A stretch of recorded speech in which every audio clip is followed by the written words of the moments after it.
I am still the worst at fading in and out. I just want to take this moment to say that I am extremely excited about my next guest here. I personally always get extremely nervous about having my friends on or people I haven't talked to in a while.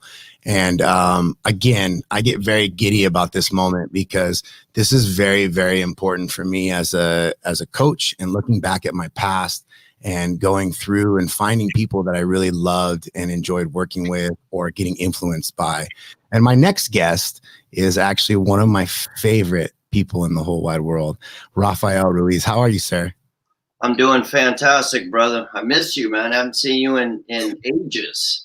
Oh, man. I still tell people all the time that we were stuck in like 100-degree weather with 100-degree humidity. And I watched you walk around for a week with long sleeve, long shirt, not sweat one drop, and have zero problems. And me and John were barely surviving. I still tell that story all the time. Oh, man. I miss you so much, man. How you been? Busy.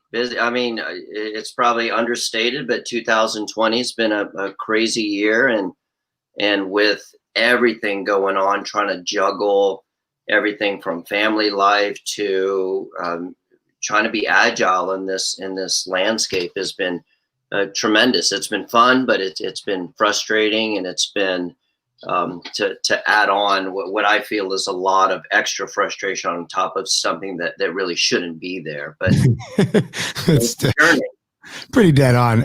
You're also someone who is somewhat outside a lot anyway, right? You were kind of already someone who likes to train outside in general, I feel like. Well, it's funny because when everything hit and everything went, all of a sudden I'm reading the writing on the wall, and I'm like, hey, okay, this gives us an opportunity to do what we always do.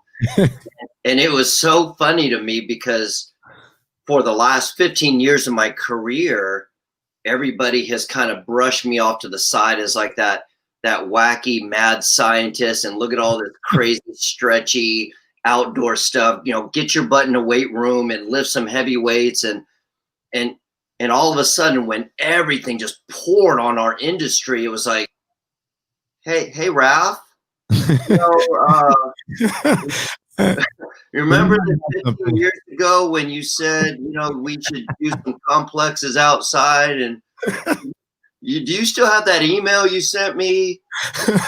And it was funny that all of it is like, oh, I've been pouring through all of your old stuff from 10 years back, but it's been great because just that long, to be that resource to a lot of people that we've just done what we've done, and then we just put it out there, and nobody read it, nobody looked at it.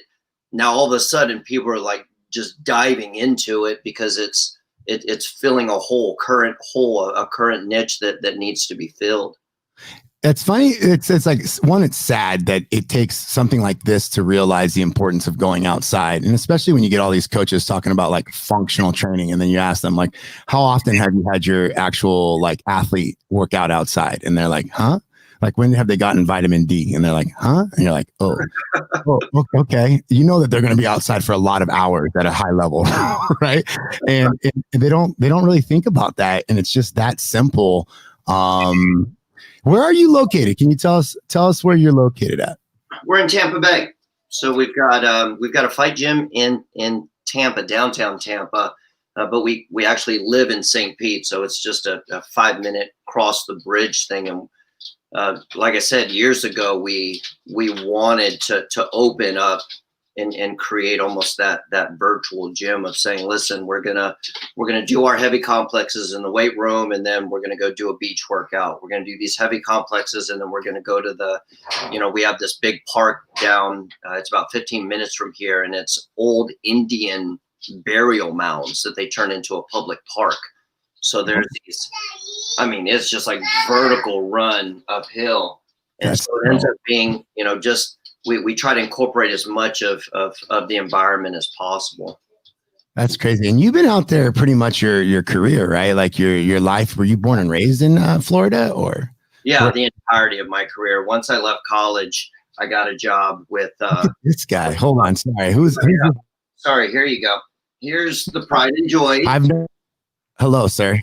Go ahead and introduce yourself. Yes. Hello. Tell them your name. Raider. Hello, sir. What's up with you guys? So this is Raider. And you like a lion. Yes, he's got a cat behind him. Yep. I see him in the shirt. He's got a big lion. That's how we do. 2-year-old Miss Zia. Hi, Miss Zia. Nice to see you guys. Yeah. And then so you're like me too, where you get to work from home, get to have the kids around the majority of the day, and then you get to do a little bit of everything, huh? Yes, absolutely, and that's kind of how we've worked towards developing kind of this lifestyle. The entirety is we wanted to be the example. We wanted to make sure. Here you go, Raider. You want to take her? We wanted to be the example. We wanted to show. I wanted to be there for my kids. I wanted to kind of mentor them along that path, as well as I noticed within our business how many of the parents would just push them off and literally give me the reins. And in my head, it was always, no, where are you going? Like you should participate. If you're not going to participate, you should at least listen to some of the things that we're trying to teach them from a character standpoint so that you could reiterate those. And that was kind of the thing was, okay, let's be the example. Let's be the change that we wanted to see, throughout. It is funny too how when this whole quarantine thing hit or this like shenanigans happened, a lot of people were like, oh my God, I got to be at home. I got to be with my kids all the time. It's so different. And in my mind, I was like, no, it's the same. It's like, if anything, I don't get to drop them off like at a friend's house or something. But for the most part, it was just the same. And even do you like homeschooling? So that's, that was one of the things that my wife and I, Steph, made a choice was we looked at the state of public schooling and what they offered and what we felt was right. And we wanted Raider and now Zia to do like a biphasic sleep cycle. We knew that was really, really important. And so we made that commitment to say, okay, listen, you're going to live the same life that we do. You're going to get up, before the sun rises, you're going to work hard. You're going to do some schooling. You're going to eat some big meals and some snacks. And then in the middle of the day, you're going to get a huge chunk of that's going to be devoted to sleeping. And then you're going to get up and then we're going to do it again in the afternoon. And then at night, you're going to, and rinse and repeat. So we technically wanted to turn 7-day week into 14 half days is kind of how we look at our life. That's so good. I get a lot of like questions and shit like that because I still have Milo napping and stuff, and people always ask me like, "But at that age, they don't nap." And I was like, I set up my whole schedule so that way when I trained, I could nap in the middle of the day as an adult. So you don't think that like people need to nap in order to develop their mental and physical abilities? And they're like, "Really?" And I'm like, "There's countries out there that still do siestas." So there's studies that show the importance of not losing a nap. And that's kind of the hardest part at our house because, culture says to lose it. And a part of me is like, no way. It's so important that why would you want to just immediately eliminate it? Oh, absolutely. And to be honest with you, once people get past the notion that it's crazy, once you just sit down and give them the science and talk about it, and even when people experience it, like I know a significant difference when, for instance, if my son doesn't nap, the quality of work that happens in his schoolwork in that second half is significantly diminished, and it just makes a lot of sense. So just having the organization to be able to say, listen, at 4, 5, 6 o'clock in the morning, there's not a lot going on. And it allows you to dedicate that to getting work done. So he'll get online and do his schoolwork because even when the reintroduction of school post-pandemic, a lot of people ran into problems here in Florida because there was a thousandfold of kids that chose homeschooling, and they destroyed the system. They flooded the system, and nobody could get on nobody Okay. could get online and all of that. And so Raider didn't have that problem because he's getting on at 6 a.m. So he's already worked out. He's already had his breakfast, and he's just cruising away. And they're like, "Hey, do you have any problems logging on?" I'm like, "No, he's done." And then the teacher's like, "Well, it's only 9." I'm like, "Yeah, he's done 12 assignments already." Yeah. Yeah. So it makes a lot of sense. Yeah, he's done. And they're so fresh in the morning too. I don't know why people wait so long to like get him going, and then by the time, because we drop him off right now, he's at a school because he's like pre-K, and we drop him off at 9, and you could tell already he's at his like wanting to go back up, you know, and like when he's like puttering that 6:30, 7, he should just be crushing, and then when he's about to peak out, yeah, for sure. For sure. Hey, can you give me a little bit of your coaching history? Tell me a little bit of like what got you into coaching. You know, I know you were into some like track and field. You did some, you know, you're a pretty high level athlete. Give me your coaching history. Like what actually got you to coach? When I was in college, I actually started out as a psychology major.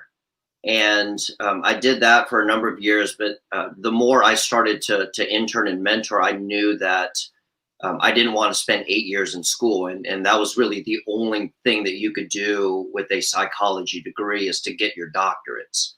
And I didn't love school that much, and I wanted to get out and I wanted to start doing things. So the next thing that I knew I loved was physical activity. And so I transitioned into kinesiology. But there wasn't a really good track because I tried all of them. I said, let me find the most difficult one, and it was cardiac rehab. And so I declared cardiac rehab, and then I did an internship, and it was miserable because it is the lowest of activity levels that you can possibly do. And so I was like, you know what? No way. And so then I think it was like corporate wellness, corporate fitness. And so then I said, okay, I declared that. Then I did an internship, I think as a sophomore or junior. And I go, it is the bottom rung of motivation. I can't do this either. And so I went to my dean and my professors, and I said, hey, you know, and they were really open, and they said, hey, what do you want to do? And I said, I want to work with motivated people, athletes. And so we created a track that was destined for strength and conditioning because there really wasn't much of one at the time. And so I started to just shadow my strength and conditioning coach because I was playing football at the time at Sam Houston State. And as a young performance coach, my mind was set on, I want to train professional athletes. That was like the epitome. I want to work with the top NFL, NBA, Major League Baseball athletes. And so doing that, working there, and I got my foot in the door working with some of our athletes as they were prepping for the NFL Combine. And because, just like you said, I had a track background, I had some experience in speed development that a lot of other strength and conditioning coaches didn't have. Because if you came from a powerlifting background, if you came from a bodybuilding background, that was a missing piece of the puzzle, but that was a hugely important piece of the puzzle when it goes into performance, you know, especially on the field. Mm-hmm. And so it allowed me to do that. And then we had really, just through the grace of God, I had a couple of guys do really, really well, and their agents were the first person to call. So then the next year we ended up doing a little bit of work. And then and this was still in my undergrad. And then I applied to come to Tampa and to finish out my internship because my big goal was to be a professional strength and conditioning coach. And so an internship opened up at a local fitness place here, and so I went there. But I immediately called and got an interview with the Tampa Bay Buccaneers, and I interviewed with him, and he brought me in, and he said, "All right, we'd love to have you." So I started working there. I did that for 3 years, and we all lost our job when Dungy got fired. But prior to, I set up, I became the strength and conditioning coach for the minor league Devil Rays. At the time, they were the Devil Rays. I did that for a little bit, and I realized, to no offense to any lovers out there, but I hate baseball.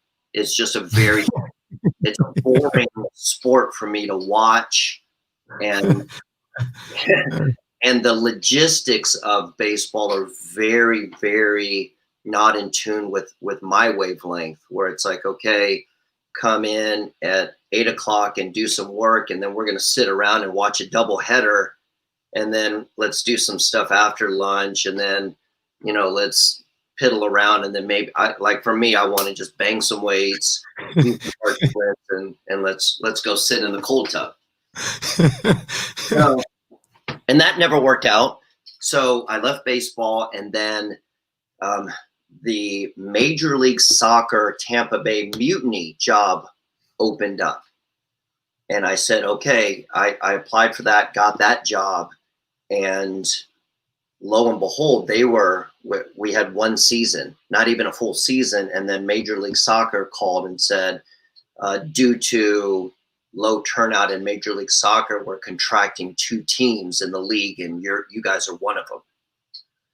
And so they literally gave us our notice, and I was just left standing holding the bag. And lo and behold, the University of Tampa job opened up, where I applied for that job, and they brought me in with some teams there, and I was there for a good 10 years.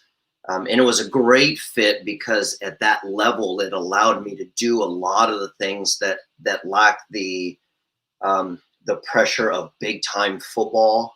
Mm-hmm. So in that instance, it was like, okay, those first 2 years that normally somebody would have to walk around on eggshells trying to convince a Nick Saban or a Dabo Sweeney, hey, this will help your football players. Well, I could do that full speed. In my head, I go, okay, brainstorm, this is missing, let's create protocols, and then immediately put them into play.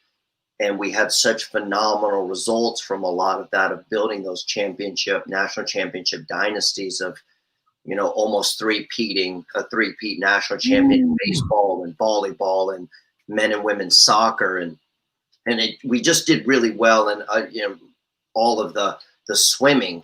And so through all of that, we would do our NFL draft prep. We would do all of our Major League Baseball. We would do all of our pro athletes. And it was a great situation. But probably halfway through that stint, we started to get into the tactical side of strength and conditioning. And the university was making a very conscious decision that they didn't want people double dipping.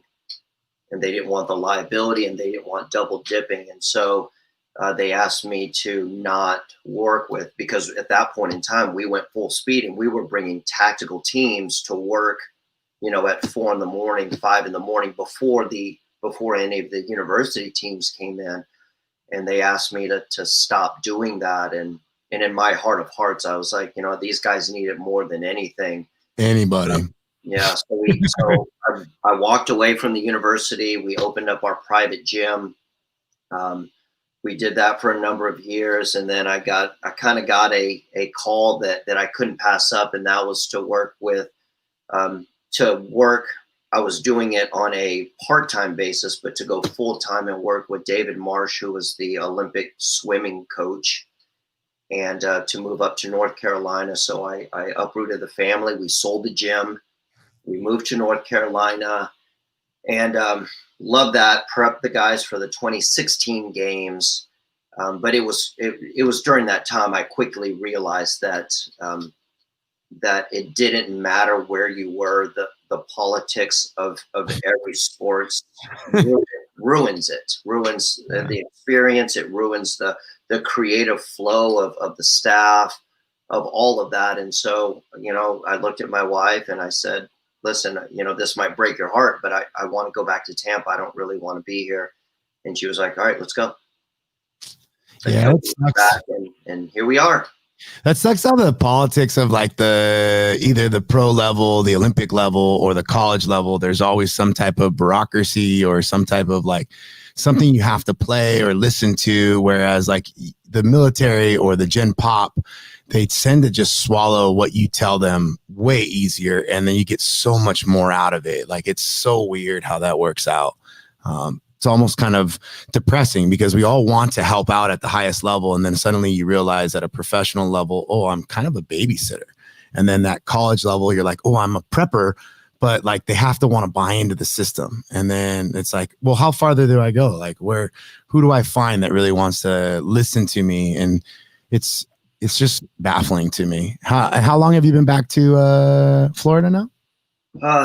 3 years, I believe. We've been back. So, no, more than that. It was literally maybe just shy of that. So, after the 2016 games, after the Olympic trials, we immediately, it was like, okay, they had the Olympic trials. We prepped them for that. And it was like, we were packing the moving van and we were driving back. So, as they were competing at the trials, we were on the way. Yeah, we were like, here we come back to the beach.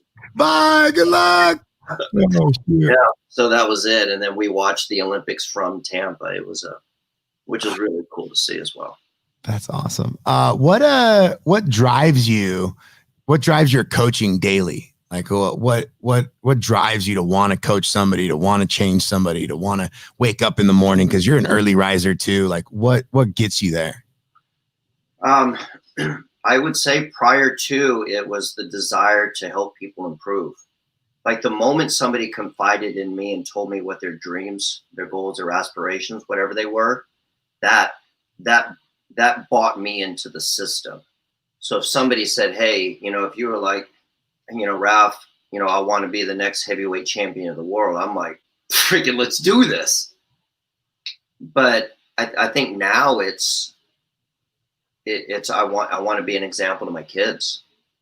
I want to do the right things so that, and this, the kids, it's scary as a new parent the moment you realize they're always watching you. they are always watching. In like that weird, creepy way. You're like, yeah. Oh my God. When I watched Raider overreact to something one time in the exact same way I do, I was like, dang it. I gotta tighten this up. The example, it's funny how many parents out there don't want to swallow the idea of being the example for their kids. They're like, oh, I'm going to be a good mentor. I'm going to be a good example. But then again, I'm going to work 12-hour days. I'm going to work 9-hour days, and then I'm not going to really be there. And I'm only going to be there for dinner. And then like, I'll see them every other day because I'm traveling and all this shenanigans. And I hope that in this whole chaos of things, the one thing we get from it is that we should be there at all times, like, yeah. There's not enough money in the world. There's not enough time. Like you think of your boy, like he's 8 years old now. And what you had from 0 to 5 before you started dropping him off at school, no one will ever take that away, and that's where, like, in my mind, I feel like I'm going to be a drop-off parent once I take him to school. Before that, I'm a full-time parent. But once I take him to school, now I'm just kind of picking him up, dropping him off, and I want to be involved as much as I can outside of that. And I don't see why do you think people get kind of distracted in that? I guess they do it for their fitness and health too. You would think that those are like your family and your health should be your top 2 priorities, right? 100.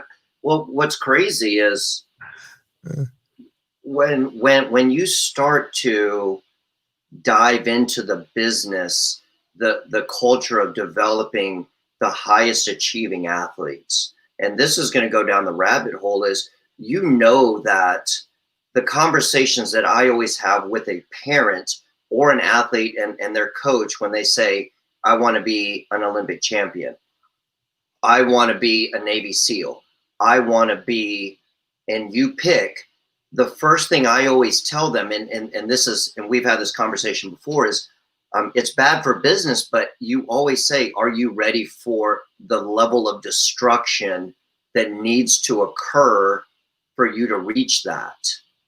Because everybody thinks of that pedestal, but nobody ever thinks about all of the suck and the terrible things that are about to happen to you if you make that choice. And it's tough when you're talking to a parent when they're relaying the goals and dreams of their son or daughter. And it's like, okay, look into my eyes, and I'm going to tell you right now, your child is about to go through hell. If you think that Michael Phelps standing atop the podium with his 23 gold medals was like a cakewalk, I mean, you talk about how much pain and suffering and discomfort that a man like that had to go through to be able to accomplish that. And then you put into the perspective of, and it sounds terrible to say this, but you got to be a little crazy. Yeah. If you understand that, you've got to be a little skewed. You've got, something has to not be right. You have to be outside of that norm.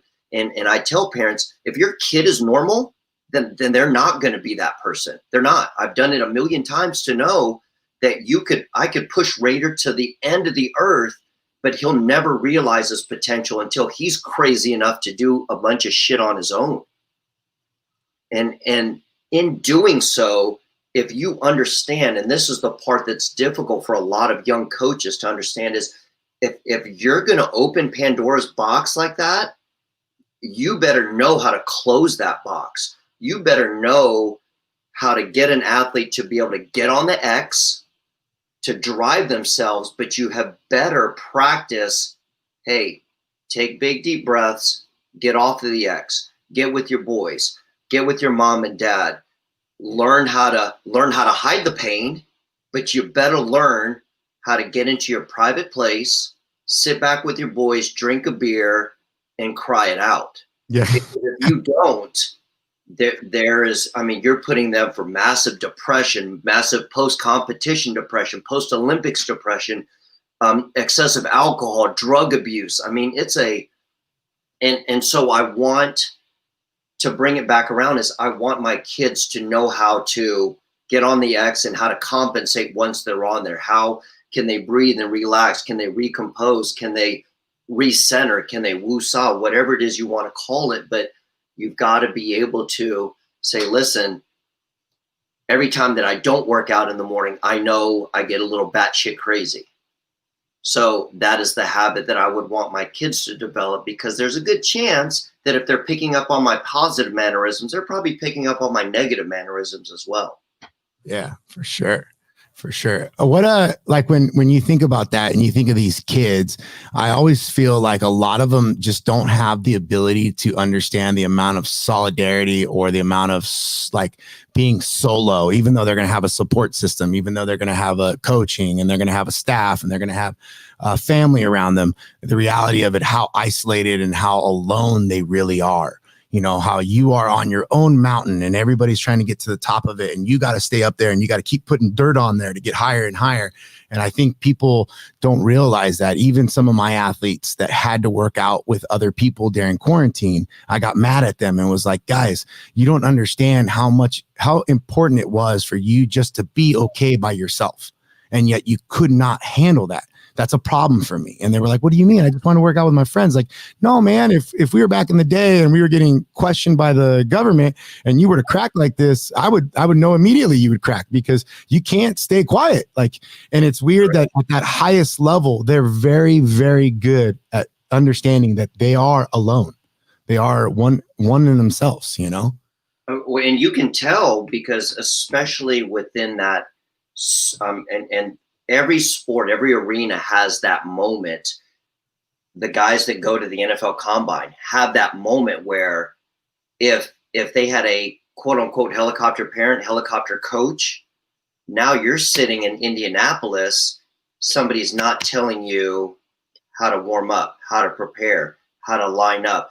And you can tell when you go and you see those guys, they're just like, I'm lost. And you could, oh, that's Johnny Smith. He's really good. I'm just going to do what he did, as opposed to what they did for the last 3 months. And it blows my mind when you get coaches like that superficially will prep somebody, but they never cleared the mind space. They never got their head right.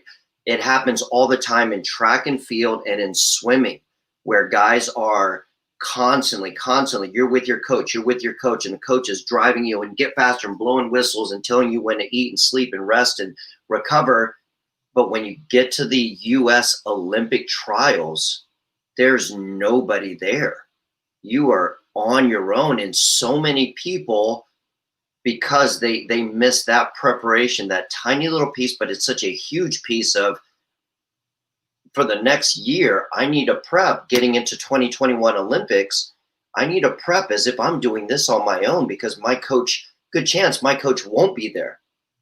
And so it's really interesting that the dichotomy of I want to cross all my T's, I want to dot all of my I's, but part of that is hey, I need to prep these guys to do this without me.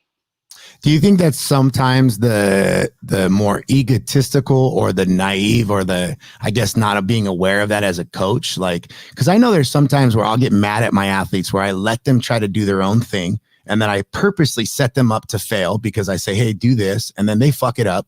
And then I come in and I'm all upset. And then they're like, why are you mad? I call it Hansel and Gretel. I'm just leaving breadcrumbs and knowing that they're going to follow it. Like, oh, fuck, here they go. Get off this trail. Get off this trail. And then they follow it right into the house. And I'm the witch. And I'm like, I told you guys not to come in here. And they're like, but I've been following these breadcrumbs this whole time. And I do that specifically. And people will be like, oh, why are you so mad, coach? And I'm like, I'm not. I sleep fine tonight. I'm just doing this so you guys understand. You need to learn this, how to do this on your own. You know, like, shit, you know? I think 100%. I think you're absolutely right. I think it's a combination of both. Some people do it because they're inexperienced.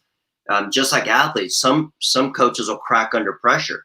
I can't tell you how many coaches prepping for something as important as the NFL Combine or the Olympic trials, you could see the pressure in the coach where they don't have that long-term plan. You know, one of the things that I've learned over the years is when you prep, just like in that Olympic lifting cycles, you're prepping for 4 years. And sometimes you're prepping for 8 and 12 years, where you find a young kid and you go, hey, this kid's going to be pretty good for the 2037 Olympics. And you're like, okay, this is going to require a lot of planning here. I also really like the Olympic sports because when you look at the overall time, it comes down to those 4, 8, 12, 16-year cycles where, and the reality of your overall ability comes down to that 8 to 12. And a lot of people don't look at the longevity of their life that way or their athletic endeavor that way. And I don't know if it's just because of like most of the sports we play don't have those or what. What would be your ideal perfect athlete, client, or member? Oh God.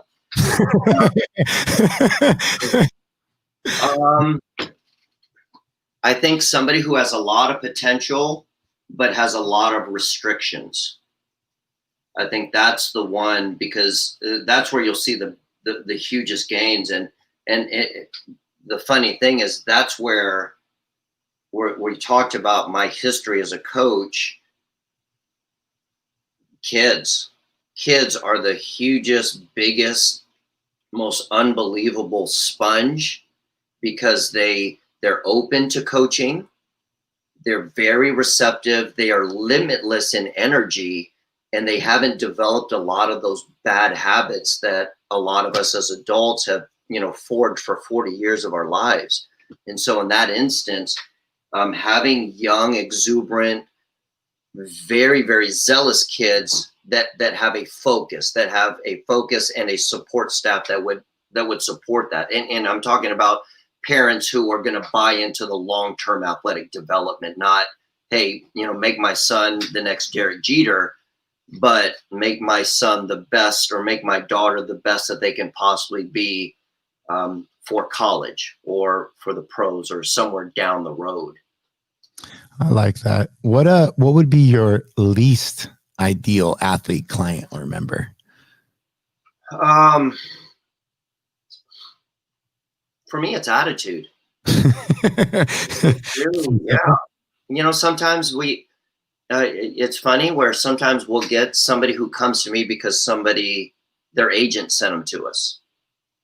And, we get it all the time where we'll get a guy who is, I've spent the last 4 years in, Canadian football, but I belong in the NFL, and I'm I'm a big time player, and I'm going to bring a big time player with a big time contract attitude to somebody who should be a lot more hungry. And I think that's always a hard pill for me to swallow is, you know, especially when they're training in groups where, hey, you know, look at those 4 guys. They're all pros. You know, this guy's going to be a future Hall of Famer and he's busting his butt. Yeah. But yeah, there you are, who is, you know, barely, you know, even happy to call yourself a professional athlete, but you act like you make, you know, $100 million a year. I got that from the grid, man. When I did the grid coaching, I had a lot of kids show up like CrossFit athletes, and suddenly they thought they were pro athletes, and they came with this big swagger. They even came with like agents and stuff. And I was just like, you guys realize who you are? Like, I mean, not to be an asshole, but I worked with like people like you guys are just weekend warriors. They got blessed to have a little bit of a contract, and then they were just, you know, and I feel like they almost imploded that league in itself, and with that attitude, when they could have helped carry it on with a positive attitude, in the sense of like, hey man, I have zero ownership, I'm just happy to play professional or something, you know, and I'm going to help develop this league in the long term of it, you know. It's, you know what, that is such a huge, I always pride myself in the mistakes I've made, but I've tried to learn from them, and I've learned from those experiences. What I loved about baseball, when I used to train Deion Sanders, and I remember the thing that I loved, one of the very first things that I ever got out of Deion was he sat there and he was talking to these younger players, and that was an amazing roster with the Cincinnati Reds. And I remember him saying, they asked why he didn't have a bunch of the big time things. And he used to drive his pickup truck. He didn't bring in like all this fancy. He wasn't so-called prime time. Which is crazy, you know, because the football field is completely different. But in his eyes, what I learned about him, he was, you know, hey, Raph, let's just go take this little bass boat out, sit out on the pond and go catch some fish. And the crazy part about him was nobody is bigger than the game of baseball. And he carried that to the young people. And that was a huge, because it was a change up for me, what I thought about Deion. Correct. Here's prime time, bigger than life. But here's him in private talking to the young guys of saying, hey, cut all of that extra BS. You know, he used to clown Ken Griffey Jr. for wearing his hat backwards. And he's like, Ken, he goes, turn your hat around. He goes, nobody's bigger than the game of baseball. And it was just a powerful moment. And I carried that through the rest of my career when I see people trying to be bigger than their sport. And it goes along the story. You said, hey, listen, CrossFit is awesome and it's changed millions of lives, but you're trying to put yourself bigger than CrossFit. And you're just a little cog in the wheel that's changing lives that you potentially have just completely ruined. Did he have that same mentality for football too? He developed that, in my opinion, he developed that persona because he knew he came in a collective bargaining agreement era where quarterbacks didn't just make that much money. And he understood showmanship, that if he could get people to watch the Atlanta Braves and watch the Atlanta Falcons, that he could command that money. And if he was quiet and humble, and it's no different than you and I used to talk about boxing all the time. You take somebody who's quiet and they run in that nice little, here's my 1-2 and I win, and I'm 42-3 and with 37 knockouts, versus I could be 20-10 and obnoxious and put on these amazing press conferences and do backflips in the ring, and you're going to make gajillions, versus, you know, Eastern European here and doing everything perfect isn't going to make anything. You know, they talk about Vasily Lomachenko. He's transcending it, but he speaks terrible English. Yep. And so because he's not this huge showman, he's not doing backflips. Triple G, they're not these outlandish, big, giant personalities, but they'll never make as much as a, you know, Devontae Davis, who is, you know, powered, pushed behind, you know, the Mayweather, and Mayweather is the perfect example. Mayweather, Primetime, all of those is it's show me the money. When Floyd Mayweather was Pretty Boy Floyd, Pretty Boy Floyd, he wasn't making $300 million. Nope. He was a phenomenal fighter, but he wasn't making because the normal boxing enthusiast isn't going to watch the. It was interesting when I started working with Tarver, when listening to Al Heyman was, your job isn't to get the pugilist to watch boxing. Your job is to be the talk of the water cooler, somebody who never talks about boxing. Your antics, somebody needs to watch it that is outside of that. That's where the big money comes from. So, they expect 1 million people to watch a pay-per-view fight, but to get that $2, $3, $4, $5 million, they need Sarah Smith, who has no idea about anything of boxing, for them to watch it. Hey, I watched the fight with my boyfriend. And next thing you know, that's where the $300 million contracts. And Dion understood that. Him and his agent understood that they had to put on a show. I think it's funny too, because a lot of us will say, hey, oh, he's cocky, or hey, he's arrogant or whatever. And we don't know shit about this individual. And then the reality of it is that the individual is putting on a show for everybody to understand, like, hey, this is important to me. This is a competition. And immediately they almost think of it as like a negative. And it's like, no, it's showmanship. Like, there's nothing wrong with a good little bit of showmanship in competition, and as long as it's with tactile and it's respectful, it's almost needed. I don't think of the European basketball players, some of the best basketball players in the world, but again, they're always just really flat. Like, there's nothing really behind them.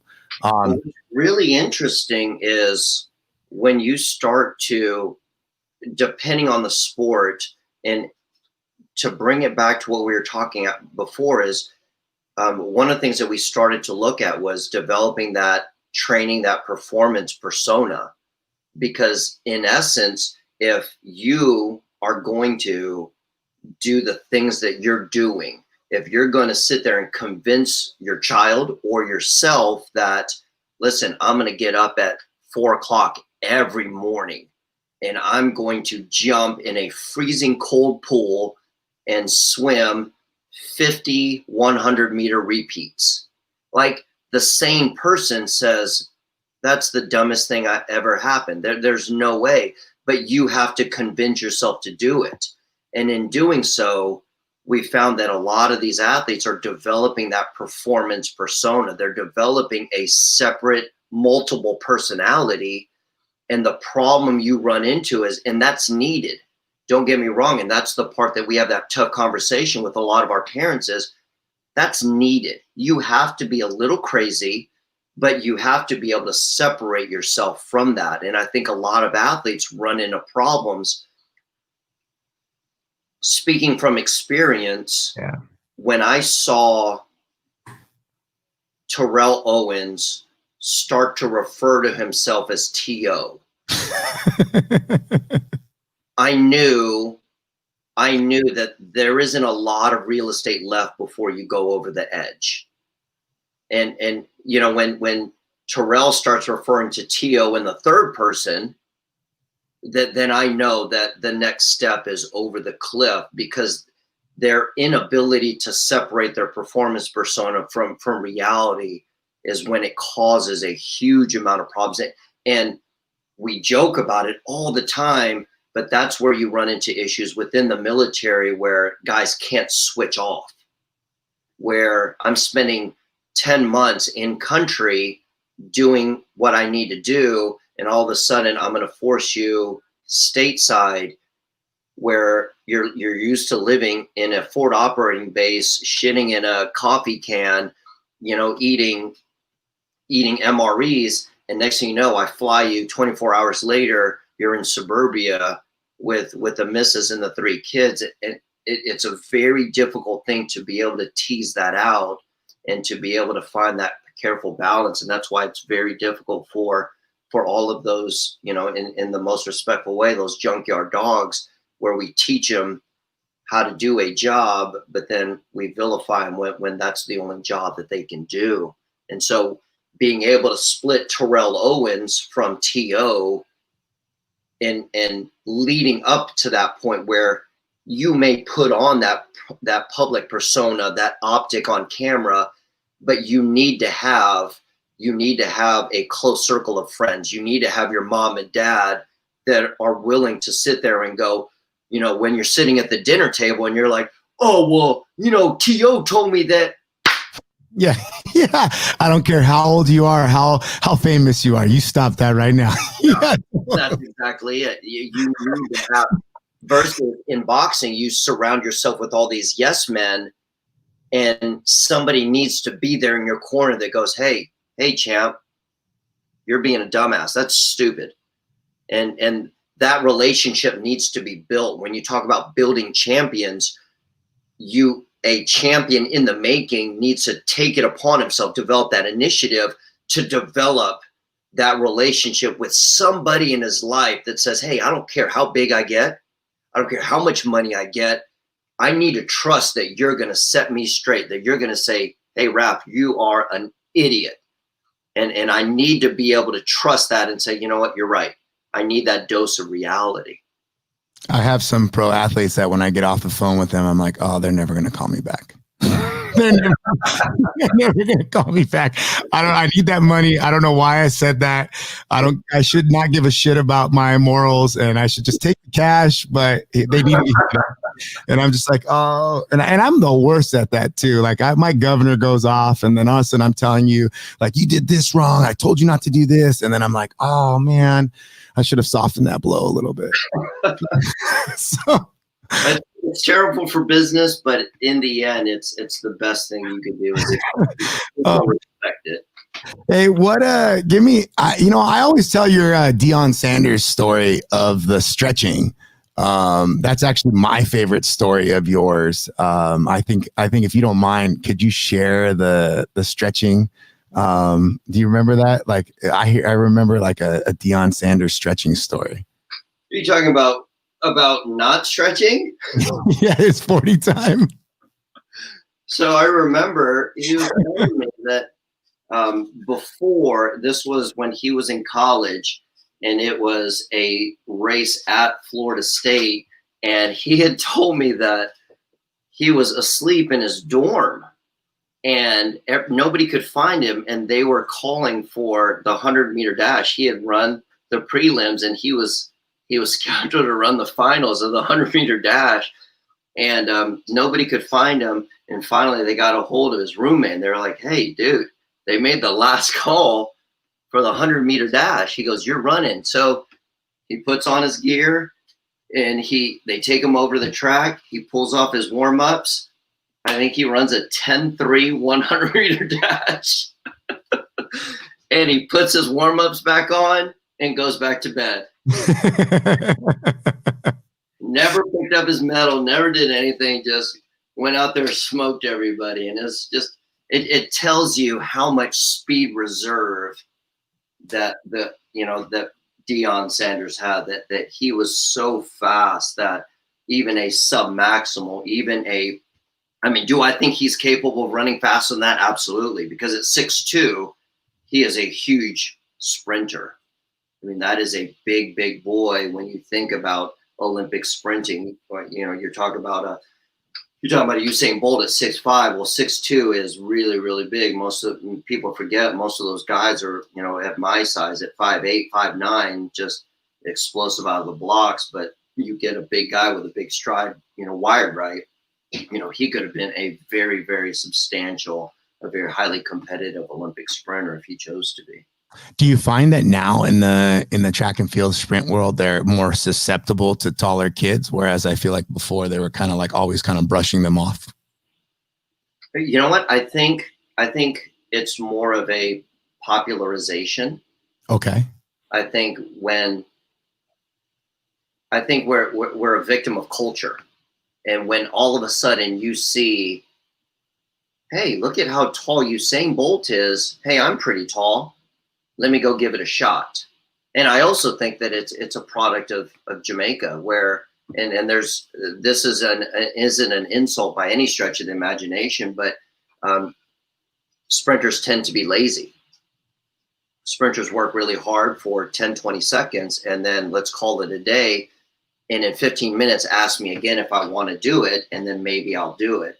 Well, that's the culture, the island culture of Jamaica, where there's not a lot of distance guys coming out of Jamaica because everybody wants to run that short distance. And so in that end, you take somebody like a Usain Bolt, you take somebody who is a wired for speed, and now it gives people that ignition to take what they may have been blessed with. Maybe somebody big, somebody tall out there who's wired right now looks at that. It's like in swimming, now all of a sudden where you see African American swimmers doing well, and it's starting to break down those cultural barriers of, hey, Black people don't swim. Well, yeah, they do, and they win gold medals.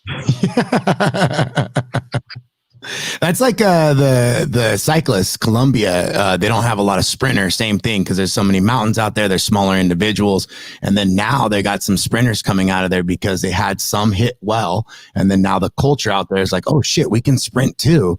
And so now they're qualifying on teams for the tour, not just as climbing mountains, but because of others that were bigger that came out of there. That's interesting. And that's crazy because you let that culture dictate what, it's like, oh, we don't sprint. I'm Jamaican. I don't run distance. I'm Jamaican. You're like, yeah. You do whatever the hell you want. Yeah. Hey, what is, I got just a few more here. What is your favorite methodology? Oh God. Oof. Well, it would obviously be the one that I currently do. And for me, ASAP stands for accentuated skills acquisition programming. And that's where the ASAP comes from, is being blessed to be around some high level athletes and some high level coaches. I always prided myself in being in Buck's camp, listening to Monty Kiffin and listening to him what he wants out of his D linemen, and listening to the coaches saying, okay, Derek Brooks, this is what I want you to do. Okay, what are they asking John Lynch to do? What are they asking, Deion Sanders to do? And so when I would listen to that, and I would try to figure out, okay, look at Derek Brooks do it. Why can't John Smith do it? Why can't Jamie Smith do it? And then to try to figure out what's the difference between Derek acquiring that skill and acquiring it quickly versus these 10 guys who won't make it because they can't acquire and display those skills. And so I started to work backwards and saying, okay, they can't do that because they're not quick enough. They don't have a good crossover. They don't have a good open. Or this lineman can't do it because he can't get his hips low, or he's got this funky ankle. And so that ASAP program has really driven me to say, okay, what is your coach asking you to do? Let me figure out how to help you acquire that skill. And that encompasses everything for me. It could be, let's get stronger, let's get bigger, let's get faster, let's get quicker, let's get more stable, let's get more mobile. You pick it, and let's figure out how we can plug it all back into you acquiring that skill. I like that too, because then it forces them to have some ownership of the skill or the development that they need and want. Yeah. I feel like a lot of people are like, yeah, I just want to get better at football, or I just want to get better at something. And you're like, okay, well, what do you need to get better at? Well, I'm not good at lifting. Like, okay, well, what are you not strong at? Like, what exactly are you weak at? Well, I'm not good at back squatting. Like, no, on the field, like, what do you mean? Like, you got to get better at lifting. And then it just goes, yep, you're right. For sure. What would you tell a rookie coach? What would you tell a rookie coach if you had him in a room and you wanted to give him like a nugget of truth? Everything works and nothing works.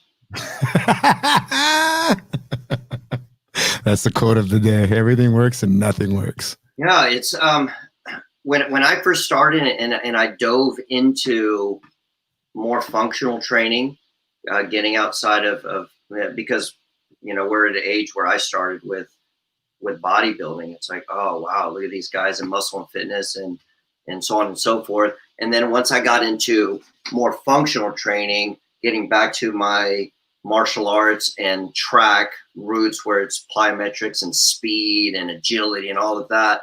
And I used to talk bad about where I came from, which was the bodybuilding community. It's like, okay, let's do, back and buys and so on and so forth. But then I started to understand two things. Number one was they do some things right, and let's figure it out. How can we tease out whether it's their methodology, whether it's because now all of a sudden the hotbed of topics are time under tension. How can we work on tensile strength? Yeah. And now you're like, oh, what the bodybuilders have been doing for the last 60 years. Yeah. And you're like, oh, well, I used to talk bad about these guys and the way they train. So maybe I don't take the whole system. Maybe I just say, hey, why are you doing that protocol? Okay, you're doing that protocol for that. Okay, let me figure out how I can plug that into my system. And what are the negatives to that? Okay, movement speed. So now what if I take that and then add this? And now I've got a pretty good protocol. And then the second aspect was because I was such a hard ass about that, just like you talked about, was maybe I need to soften it. Well, I would turn athletes away because, hey, I want to do this. And I'm like, oh, that's stupid. And next thing you know, they're like, okay, well, I'm going to go over here to this guy because he lets me do it. And that part hurt because I lost the war. I might have won the battle of getting them to not finish with an ab burner. Be like, hey, I want to do 1,000 crunches at the end of this workout. That's dumb. Get out of here. And now next thing I know, I've lost an opportunity to positively influence that athlete of saying, hey, maybe instead of 1,000, let's do 500, but mix it with some dead bug stretching. And then all of a sudden they feel, hey, I like that because I feel better. All right, now let's do 250 crunches. Let's do the Spider-Man and the dead bug and just slowly, just kind of bring him into the light or let him go deeper down the rabbit hole. And it breaks my heart when I read Twitter when somebody comes up with this idea and they go, hey, yesterday's conversation was, I really hate when coaches try to make their athletes throw up, or it was soreness. I can't stand it when everybody celebrates soreness. Why would a coach do that?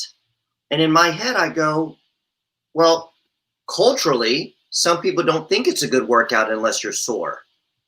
So if I don't do some variation of that, the public optic, before they've had a chance to completely trust the process and dive into my training system, I've already lost them because they think my program's just for pussies. Yeah, it's too easy. Yeah, it's wasting my time. This is dumb. And, and now all of a sudden I don't have that. And then the other aspect is I like soreness because it teaches the athletes, and I harp on it. Guys will come in, they go, God, I'm so sore. And I go, hey, you earned that. That is your buy-in to what's going to happen long-term. Because I always fear the athlete where everything came easy to them. Because I know that if I have an athlete who they're sore and I go, this is a great opportunity for you to mimic your skills when you're sore. They're like, oh, it hurts. I can't sit up tall because my abs are so sore. Well, then do it. That's a great opportunity for you to overcome that. Sit up tall and run like you're supposed to. Float your hips, whip your foot over top, do all the things that you know you're supposed to be doing. And then we've got new neural recruitment. We've got an athlete who's buying in, and they're just putting those mental and emotional coins in the bank, because now all of a sudden, when it comes time to compete, where we're talking about their performance persona, in there, they're thinking, God, my piggy bank is full. Yeah. Versus the other guy's like, that seemed easy. I don't know if I'm ready. Yeah. So Yeah, it's funny too how a lot of people can't, especially at the college level, they can't get through the soreness. And that was the part that kind of got me away from the strength conditioning in college, was like the soccer kids that would complain about their legs being sore. And in my mind, like, do you guys understand, like talking about the bodybuilders too, that pre-exhaust is actually allowing you to get rid of all your like primary muscle group, and now you're actually using your neurological system to move, and how important that is, and blah blah blah blah blah. And they like, you just like go right over them, and it's like, no, that's, you're trying to train your nervous system. You're not really trying to train anything else. And so back to the bodybuilders, man, they got some really really good stuff that I feel like a lot of people just poo-poo so much, Yeah, I felt bad for him. To this day, I apologize to anyone I come across. I'm so sorry. I crapped on you for years. I'm so sorry. Yeah, I still say, oh, it's just a sport of dieting. And I'm like, that's such a mean thing to say. Like, it's not. Like, they're just training aestheticism. They taught me so much about how to diet. And then, like, they taught me a lot of other stuff, too. Absolutely. Absolutely. Hey, what would you tell a veteran coach? Stay hungry. Stay hungry. I think that's the biggest thing. When I look at that big lion behind you, I think that's where we fail. And I'm thankful for my wife, blessing me with 2 children, because that was another spark for me. When the Olympic road ended, I remember sitting there like what do I do? Like, and this isn't a toot my own horn thing, but I literally look back on my career and I said, God, look at everything that I've done, that I've been blessed to do. And I just put a bunch of guys on the podium at the Olympics, one of the most successful Olympics for Olympic swimming in US history. And now I'm back in Tampa, and I was like, what do I do? What do I want to do? And it was that spark that we talked about earlier, is when I watched my son overreact to something that I was like, God, dude, calm down. Why? Oh man, that's me. And I said, you know what? And to this day, and this is no disrespect to my son, but I think my greatest work will be my daughter, because she watches everything that I do, that her mom, who is an amazing role model to her, and then her big brother, who she absolutely loves. And it's a crazy thing that when we go in and train, like I'll share this with you. The other day, they did the complex, and my daughter was sitting there, and I said, you know what? One of those battle ropes. And I said, listen, Zia, we're going to pretend this is a fire hose. We're firemen. And I go, we're going to carry this fire hose down to the other end. It's going to be hard. This is going to be really challenging for you. And she's looking at me like, I don't understand any of this. But I said, pick the rope up and run it to the other end, and I'll bring it back. And then we'll do some tumbling, and then we'll run really fast and sprint. And I go, are you ready? She was like, uh-huh. And so she grabs the rope, and I said, run, run, run. And so she runs down there, and I could see her. She's like, it's one of those weird moments where you see a toddler breathing heavy. You're like, oh, am I doing the right thing? This is just, what is this? Mm. And so she's got this look on her eyes, and then these amazing little things that all caught my eye. The fact that she furrowed her brow. She like dropped her brow, and she just grabbed that thing harder, and then she ran to the other end. And I could see her breathing heavy, and I was like, oh, and everybody in the gym was all celebrating. And then she put it down, and I go, all right, run to the other end. I'm going to carry it back. And she goes, no, me. Nice. And I remember thinking, I don't know if I could have did that with my firstborn.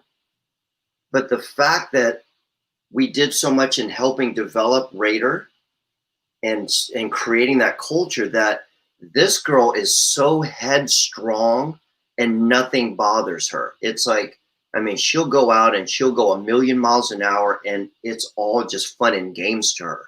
And that's what I reiterated. She just loves it.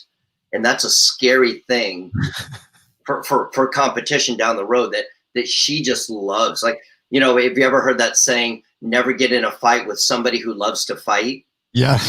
Yeah. That's her. She's that feisty person that just loves to fight. And I'm just like, God help anybody she ever gets in a fight with, because she loves it. She just loves to throw fists.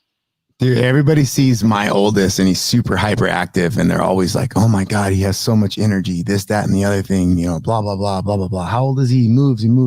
And I always look at them and tell them, hey, my youngest is actually going to be more hyperactive than this. And they always look at me like, no way. It's impossible. Like even my wife, Jillian, tells me there's no way. This is, and I'm like, yeah, absolutely. He's going to have less fear. He's going to learn from his brother. And the only thing that's going to stop him is himself. And so unfortunately we needed a daughter to make sure that somebody takes care of me.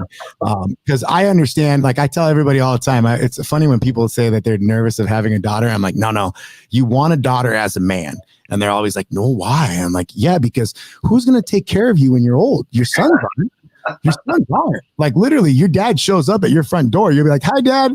You can stay out here. You're like, no, I want to come and live with you. No, Mom can come in. You stay outside. I mean, and that's the reality of it. And I see my two boys growing up, poor guys, they're like 5 and 1. They got the whole life ahead of them. And I'm like, I don't trust either one of you. I need another one. I needed a girl. I knew it. And it's true though. The amount of effort you can put into a kid to learn. I throw a ball at my oldest, right? And he catches it, no problem. But I had to teach it to him by throwing it and letting him hit him. And now I hit the youngest with the ball, and my older one looks at it and says, Dad, why are you hitting Malcolm with the ball? And I'm like, I'm not. I'm teaching him how to catch. That's how I taught you. But you cannot throw the ball at him because this is not how I want me to teach him, not you. And then that kind of bugs him. And I always think about, like, if my neighbor's watching this, my neighbor thinks I'm abusing my 1-year-old because I'm throwing at a ball, hitting him, telling the other one, this is how I taught you how to catch. And then I'm throwing it at the older one and he's catching it. And I'm like, no, this is development. This is real stuff, guys. Science to back it up. For sure. It's crazy because the Raider has I don't know if your kids have those. They're really cool. The Garmin Vivo Fit Junior. Yeah. So Raider has one. And we've been tracking his, we really did it for sleep cycles because it's a really fun way to track his sleep. And it's got a cool app and so on and so forth. So he ended up getting an extra one. So for giggles, we put it on the young one. And I was like, you know what, let me just put it on her ankle. I go, it's not going to cause any harm. She doesn't know anything about it. Let's just let her wear it and see what happens. And the numbers blew it away. Like, she is literally from like 1 to 2, she's taken anywhere between 11 and 15,000 steps a day. Oof. And it's just crazy where you talk about always chasing big brother, big sister. And so then Raider gets mad. He's like, why does she have more steps than me? Her stride is shorter, but she's got to take more steps and she's running the same distance. That's so good. That's cool that he notices the steps, that he can tell, like, oh shit, she's got a bigger number than me. Why is that? Yeah. That's crazy. And we look at like heart rate. So that's the thing that we really wanted to track, was like sleeping, and then the fluctuations in heart rate. We wanted to see our children experience really high ups and really down lows. So for us, we were less concerned about that steady state. I want, like, when we look at the app and it's a standard heart rate tracker, like we always say, we want big spikes. That's all. We don't care what you do, whatever it is you choose to do, we want big spikes for a certain amount of time and then rest. They sleep well with it. They sleep well. Yeah, it's super comfortable. It's like a silicone band, so it's not, and it's a non bracket, so it's just it literally feels like a wristband. Yeah, I really liked it. It was just a little big, and then Milo would keep taking it off at night, and then I would be like, oh, okay. And I should have worked on trying to keep it on, because sleep cycling would have been huge to look at for him, because he's a shitty sleeper. I mean, he sleeps. He gets his 12 hours. He does do the big nap, and then he's like me. He's up early morning and then sleeps later in the day. You know, typical Mormon. You know, he thinks he's a farmer. What, what, what type of community? This is my last one. I'm sorry. Thank you so much for going through these with me. What type of community do you want to build? I think the community is one that's open-minded about coming back to a combination. One of my all-time favorite shows, God, I just blanked, was with Chip Foose, where they built the cars.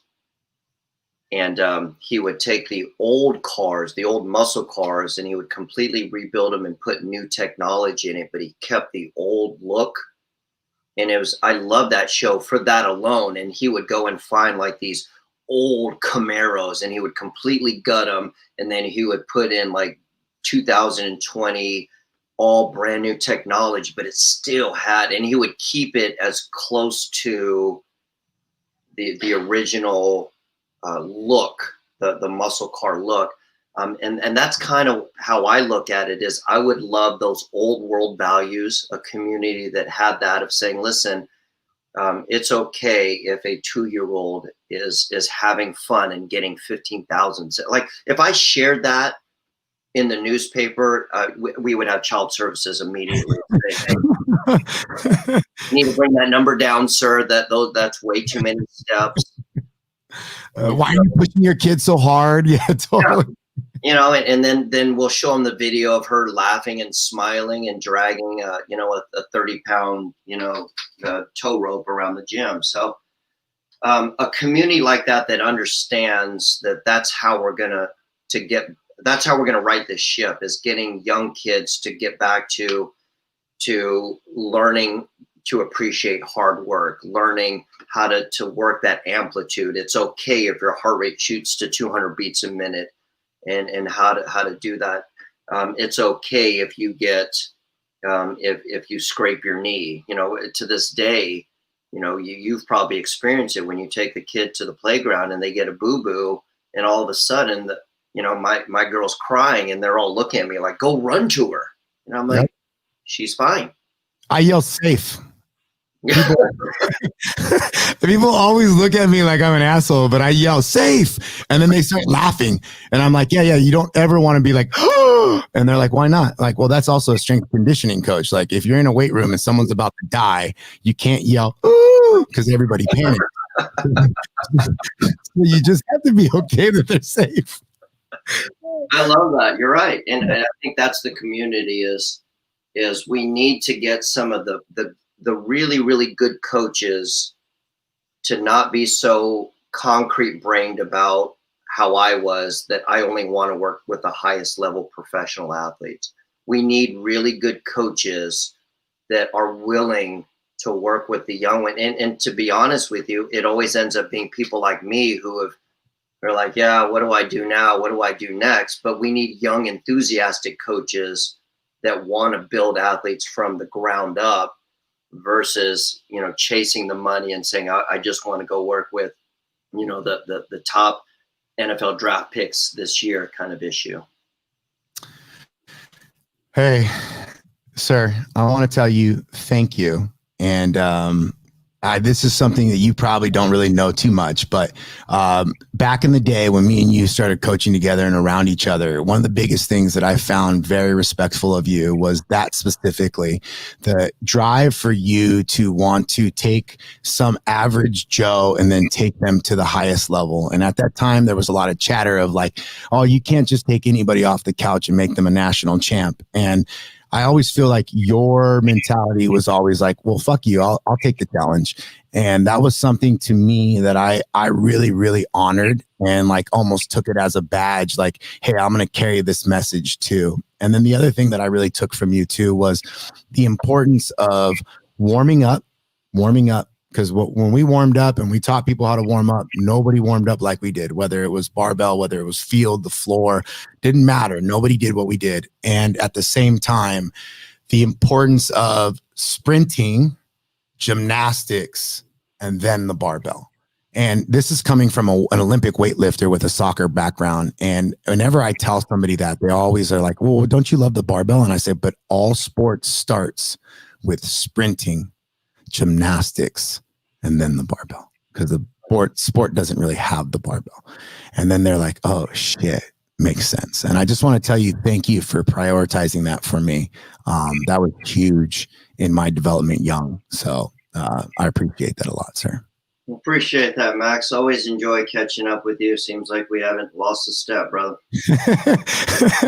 I'm gonna hop off here. I'm gonna say goodbye to you, but I'm gonna kid us offline real quick, and then I'm gonna tell you I love you and stuff like that. Thank you, sir.